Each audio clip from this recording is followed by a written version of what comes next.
وقودها الناس والحجارة عليها ملائكة غلاظ شداد لا يعصون الله ما أمرهم ويفعلون ما يؤمرون صدق الله العظيم وصدق رسوله النبي الكريم ونحن على ذلك من الشاهدين والشاكرين والحمد لله رب العالمين.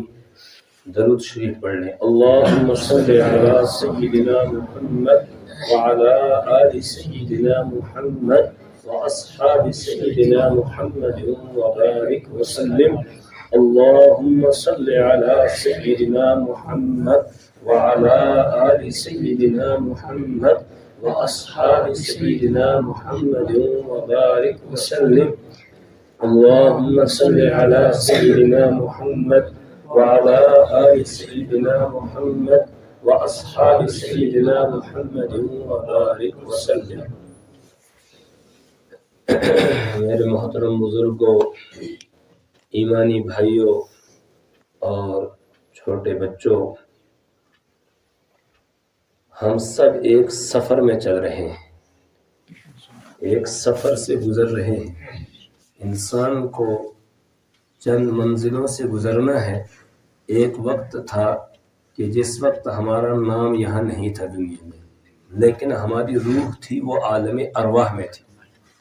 اس کے بعد ہمارا جسم تیار ہوئے یہاں ماں کے پیٹ میں، اور پھر اس کے بعد ہم دنیا میں آئے. جب 4 مہینے وہاں ہو گئے تھے رحم مادر میں تو روح ڈال دی گئی، اور اس کے بعد جب جسم مکمل تیار ہو گیا تو اللہ تعالی ہمیں دنیا میں لے آیا. اب دنیا کے بعد ایک اور منزل آگے ہے، اس کے بعد پھر ایک اور منزل ہے. تو ان منزلوں سے ہمیں گزرنا ہے. حضرت ابو درداء رضی اللہ تعالیٰ عنہ کی بیوی نے ان سے یہ کہا کہ کیا بات ہے، آپ فلانے آدمی کی طرح دنیا کے کو طلب نہیں کرتے ہیں، دنیا کے پیچھے نہیں لگتے ہیں، جیسے فلاں آدمی وہ دنیا کی طلب میں لگا ہوا ہے، کوئی عہدہ ڈھونڈتا ہے، کوئی مال و دولت کو تلاش کرتا ہے. آپ کچھ نہیں کرتے ہیں، آپ دن میں روزہ رکھتے ہیں، رات کو قیام کرتے ہیں. یہ حضرت ابو درداء رضی اللہ تعالیٰ عنہ کی زندگی کا معمول تھا کہ دن میں روزہ رکھنا اور رات کو قیام کرنا. تو آپ ویسا کیوں نہیں کرتے ہیں جیسے فلاں اور فلاں کرتا ہے؟ تو کہنے لگے سمعت رسول اللہ صلی اللہ علیہ وسلم یقول، کہنے لگے میں کیسے دن کا روزہ چھوڑ دوں اور کیسے جو ہے میں رات کی تہجد کی نماز کو چھوڑ دوں اور دنیا کے طلب کرنے میں کیسے لگ جاؤں، جبکہ میں نے رسول پاک صلی اللہ علیہ وسلم سے یہ فرماتے ہوئے سنا ہے ان امامکم عقبۃ قعودا، کہ تمہارے سامنے مشکل اور دشوار گزار گھاٹیاں ہیں، ان گھاٹیوں سے تمہیں نکل کے جانا ہے. گھاٹی کس کو کہتے ہیں؟ 2 پہاڑ ہوتے ہیں نا، 2 پہاڑوں کے بیچ میں جو تنگ راستہ ہے وہ. تو کہا ان تنگ راستوں سے تمہیں نکل کر جانا ہے. اور لا یجاوزها المثقلون، جو بوجھ والے ہوں گے وہ وہاں سے نہیں گزر سکیں گے، جو ہلکے پھلکے ہوں گے وہ نکل جائیں گے، اور جنہوں نے بہت سارا بوجھ اپنے اوپر گناہوں کا، دنیا کے ساز و سامان کا لاد کے رکھا ہوا ہوگا وہ وہاں سے نہیں گزر سکیں گے.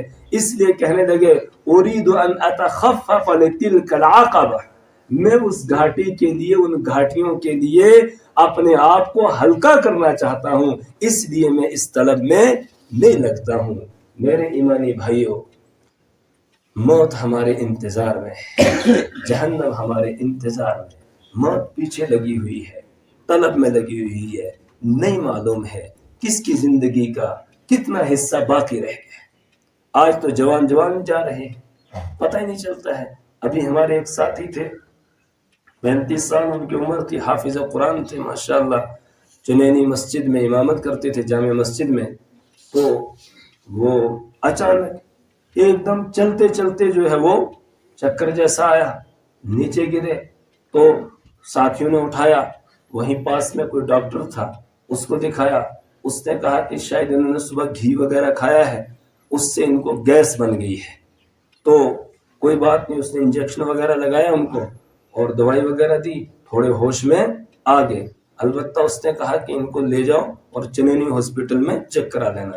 ابھی ہاسپٹل کے دروازے پر یہ تھے کہ اللہ کے یہاں پہنچ گئے. پیارے ہو گئے اللہ ان کی مغفرت فرمائے، اللہ ان کی بخشش فرمائے۔ تو کوئی پتہ نہیں ہے کس کا کتنا وقت باقی رہ گیا ہے، لیکن ہم غفلت میں پڑے ہوئے ہیں۔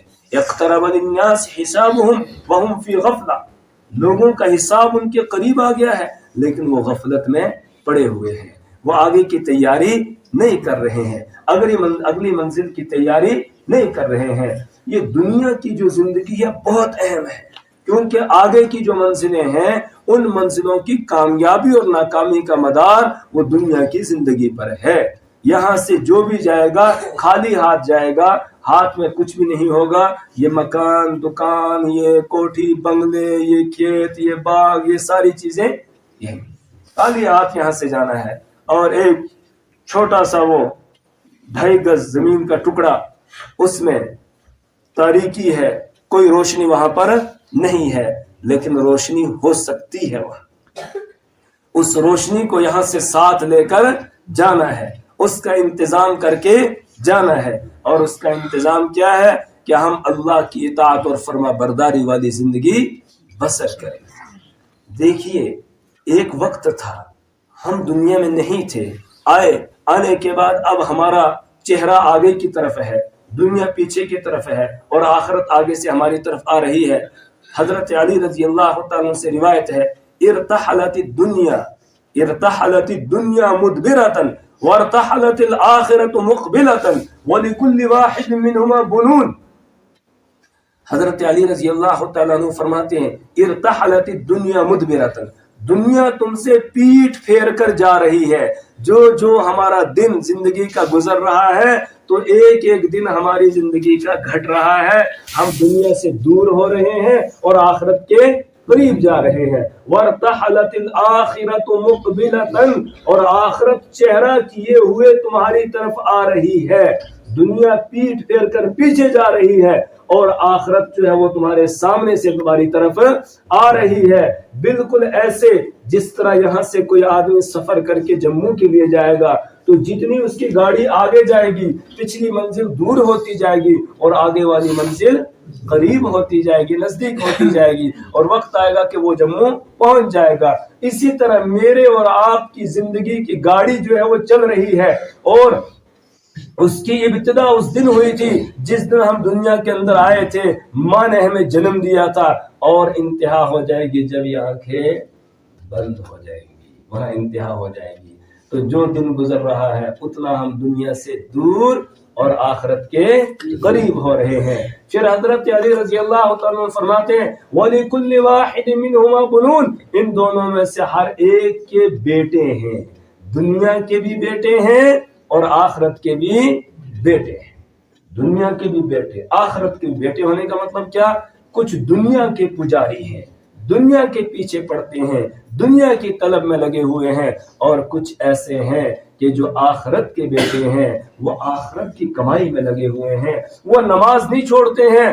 جب اللہ کا منادی پکارتا ہے اللہ اکبر اللہ اکبر کہ اللہ سب سے بڑا ہے، اللہ سب سے بڑا ہے، وہ بھی اپنی زبان سے کہتا ہے اللہ اکبر اللہ اکبر۔ بالکل صحیح کہا تم نے، اللہ سب سے بڑا ہے۔ اب دکان پہ ہوتا ہے، دکان کو چھوڑتا ہے، مکان پہ ہوتا ہے، مکان کو چھوڑتا ہے، کاروبار میں ہوتا ہے، اس کو چھوڑتا ہے، کھیت میں ہوتا ہے، اس کو چھوڑتا ہے، کہ اب اللہ کے منادی نے مجھے پکارا ہے، اللہ کے منادی نے آواز دی ہے، اس نے مجھے بلایا ہے، اب مجھے یہاں نہیں رہنا ہے۔ پھر اللہ کا منادی آواز لگاتے ہوئے کہتا ہے حی علی الصلاۃ حی علی الصلاۃ، آ جاؤ نماز کے لیے، حی علی الفلاح حی علی الفلاح، آ جاؤ کامیابی کی طرف، آ جاؤ کامیابی کی طرف، آ جاؤ کامیابی کی طرف۔ یہ سمجھتا ہے اب میری کامیابی مسجد میں پہنچ کر اللہ کا حکم پورا کرنے میں ہے، اب میری کامیابی کھیت میں نہیں، اب میری کامیابی جو ہے وہ بستر میں نہیں، اب میری کامیابی دکان میں نہیں، اب میری کامیابی کاروبار میں نہیں، بلکہ کامیاب اگر میں ہوں گا تو کہاں جا کے ہوں گا؟ مسجد میں پہنچ کر، اور نماز پڑھ کے اللہ کو یاد کر کے۔ پھر اس کے بعد اللہ کہتا ہے فَإِذَا قُضِيَتِ قضیت الصلاۃ فانتشروا فی الارض وابتغوا من فضل اللہ. جب نماز پڑھ چکو فاذا قضیت الصلاۃ فانتشروا فی الارض، اب زمین میں پھیل جاؤ. وابتغوا من فضل اللہ، اب اللہ کے فضل کو تلاش کرو. جو ایسا کرے گا اس کی روزی میں اللہ برکت دے گا. رب کعبہ کی قسم، مسجد میں بیٹھا ہوں، جو آدمی نمازوں کی پابندی کرے گا اور پھر روزی کی تلاش کے لیے نکلے گا، اللہ اس کو برکت عطا کرے گا. اس کو تھوڑا ہوگا اس میں بھی اس کا کام چلے گا. اور اگر ایسا نہیں کرے گا، آتا ہوا بہت نظر آئے گا لیکن دل کا سکون نہیں ہوگا، دل کا اطمینان اس کو حاصل نہیں ہوگا. وہ آتا ہوا جو ہمیں دکھائی دیتا ہے نا، ہم اسی کے پیچھے دوڑ لگاتے ہیں اور اللہ کے حکموں کو چھوڑ دیتے ہیں. اس لیے ایک مومن کی سب سے پہلی ذمہ داری یہ ہے، جب اللہ کا منادی پکارے حی علی الصلاۃ، آ جاؤ نماز کے لیے، حی علی الفلاح، آ جاؤ کامیابی کے لیے. کامیابی اس میں ہے تو فوراً سب کچھ چھوڑ چھاڑ کے آدمی کہاں جائے؟ مسجد میں آ جائے. سمجھ میں آ گئی نا بات؟ انشاءاللہ اس پر عمل کرنا ہے، انشاءاللہ اس پر عمل کرنا ہے. تو حضرت علی رضی اللہ عنہ فرماتے ہیں وَلِكُلِّ وَاحِدٍ مِّنْهُمْ بُنُونَ، ہر ایک کے بچے ہیں، دنیا کے بھی بچے ہیں. دنیا کا بچہ کون ہوگا؟ جو اذان سنے گا پھر بھی مسجد نہیں آئے گا، وہ دنیا کا بچہ، وہ دنیا کا بیٹا ہے. اور جو اذان سن کر مسجد میں آ جائے گا یہ آخرت کا بیٹا ہے. پھر حضرت علی رضی اللہ عنہ فرماتے ہیں کونوا من ابناء الآخرہ ولا تکونوا من ابناء الدنیا. کونوا من ابناء الآخرہ، تم آخرت کے بیٹے بننا، ولا تکونوا من ابناء الدنیا، دنیا کے بیٹے نہ بننا. کیوں؟ فإن اليوم عمل ولا حسابا، اس لیے کہ آج عمل کا وقت ہے، حساب یہاں نہیں ہے. حساب آگے ہوگا، حساب یہاں نہیں ہے. آج عمل کا وقت ہے. یہ دنیا دار الامتحان ہے، یہاں اللہ نے عمل کے لیے بھیجا ہے. لہذا عمل کرتے رہنا، نمازیں پڑھنا، روزے رکھنا، اچھے اخلاق سے پیش آنا. فإن اليوم عمل ولا حسابا، آج سے مراد دنیا میں عمل ہے، حساب نہیں ہے. یہاں کوئی پوچھ مانگ نہیں ہے. جو نماز پڑھے گا اس کو بھی رزق ملے گا، جو نہیں پڑھے گا اس کو بھی ملے گا، بلکہ نہ پڑھنے والے کو زیادہ ملتا ہے. نہ پڑھنے والے کو کیوں؟ اس لیے کہ اس بیچارے کے لیے یہی ہے، آگے اس کو کچھ ملنے والا نہیں ہے. آگے جب پہنچے گا تو وہاں کہا جائے گا اذهبتم طیباتکم فی حیاتکم الدنیا واستمتعتم بها فاليوم تجزون عذاب الهون بما كنتم تستكبرون في الارض بغیر الحق وبما كنتم تفسقون. وہاں کہا جائے گا تم نے اچھی اور عمدہ چیزیں دنیا میں استعمال کر لی تھی، ان سے نفع اٹھا لیا تھا، آج تمہارے لیے یہاں کچھ بھی نہیں ہے. اليوم تجزون عذاب الهون، آج تمہیں یہاں پر رسوا کرنے والا عذاب دیا جائے گا. اللہم احفظنا، اللہ حفاظت فرمائے. حضرت فاروق اعظم رضی اللہ، جانتے ہیں حضرت فاروق اعظم رضی اللہ عنہ کون ہے؟ رسول پاک صلی اللہ علیہ وسلم کے دوسرے خلیفہ. پہلے خلیفہ کا نام کیا ہے؟ حضرت ابو بکر صدیق. بچوں کو یاد رہے گا، پہلے خلیفہ کا نام کیا ہے؟ حضرت ابو بکر صدیق رضی اللہ. دوسرے کا نام حضرت عمر فاروق رضی اللہ تعالی عنہ، دوسرے خلیفہ ہیں. اور اللہ کے رسول صلی اللہ علیہ وسلم نے فرمایا کہ عمر جس راستے سے گزرتا ہے شیطان اس راستے کو چھوڑ دیتا ہے، شیطان ان کے سامنے نہیں آ سکتا ہے. حضور پاک صلی اللہ علیہ وسلم نے فرمایا میں سیر کے لیے جنت میں گیا، ایک محل بنا ہوا تھا بڑا شاندار، اس پہ لکھا ہوتا قصر عمر، یہ عمر کا محل ہے. میں نے اندر داخل ہونا چاہا لیکن پھر مجھے عمر کی غیرت یاد آ گئی کہ عمر بڑا بغیرت آدمی ہے، اس وقت وہ یہاں موجود نہیں، اس کی بیویاں حوریں ہیں جنت کے اندر، تو اس لیے میں داخل نہیں ہوا. حضرت عمر رضی اللہ عنہ کا آنکھوں میں آنسو آ گیا، کہنا یا رسول اللہ آپ سے تھوڑی غیرت کروں گا میں، آپ کو تو جانا چاہیے تھا، وہاں داخل ہونا چاہیے تھا. تو جنت میں محل بھی دیکھ لیا گیا ہے. اسی طریقے سے حضور پاک صلی اللہ علیہ وسلم نے فرمایا کہ آپ تشریف لائے مسجد میں، اس طرف دروازے کے حضرت ابو بکر صدیق کھڑے تھے رضی اللہ تعالیٰ، اس طرف حضرت عمر رضی اللہ تعالیٰ کھڑے تھے. حضور پاک صلی اللہ علیہ وسلم نے حضرت ابو بکر صدیق کا ہاتھ پکڑا، ایک ہاتھ،